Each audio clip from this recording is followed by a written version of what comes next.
chance d'avoir Sarah avec nous. Donc Sarah, tu peux te présenter en 2 secondes? J'ai été championne du monde de boxe et vice-championne olympique aux Jeux de Rio. Et depuis, je suis entrepreneure, conférencière. Je suis engagée aussi dans le milieu associatif et je suis vice-présidente en charge des mixités au comité olympique. Et mon plus grand challenge, c'est de faire en sorte qu'il y ait plus de femmes dans les instances dirigeantes sportives.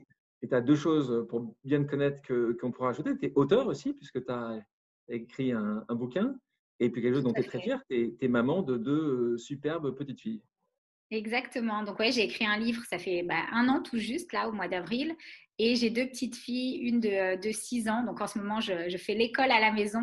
Et puis, une autre de 2 ans. Et raconte-nous un peu et raconte à ceux qui nous écoutent aujourd'hui ce que tu fais pour les autres lors de ce confinement. Tu peux nous parler déjà de ton rôle dans Tous en Blanc, qui est donc une organisation qui a été d'abord montée par Renaud Lavillani, c'est ça? C'est ça, c'est des sportifs qui ont décidé de s'engager et aussi d'apporter leur pierre pour soutenir les soignants.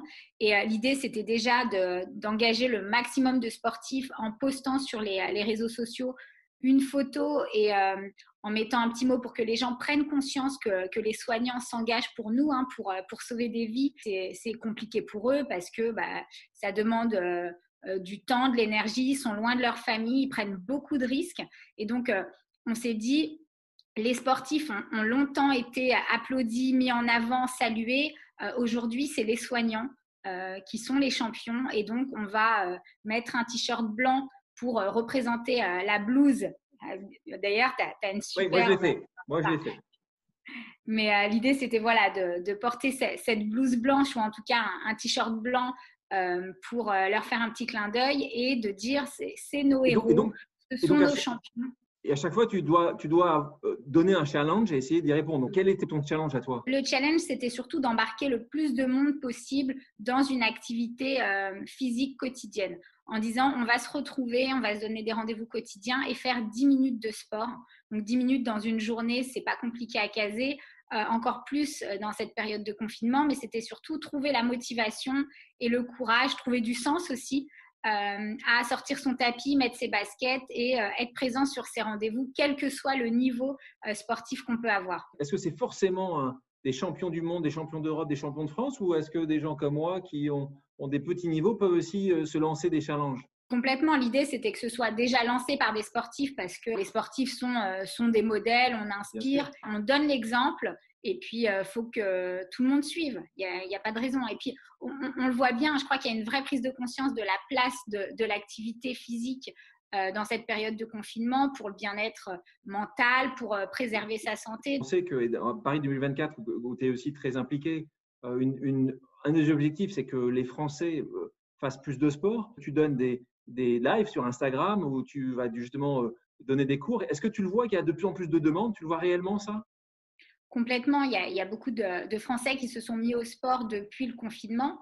Déjà, il y a un peu plus de temps, puis parce qu'ils prennent conscience que le sport peut leur faire du bien, peut les aider à préserver leur santé, peut les aider aussi à garder le moral.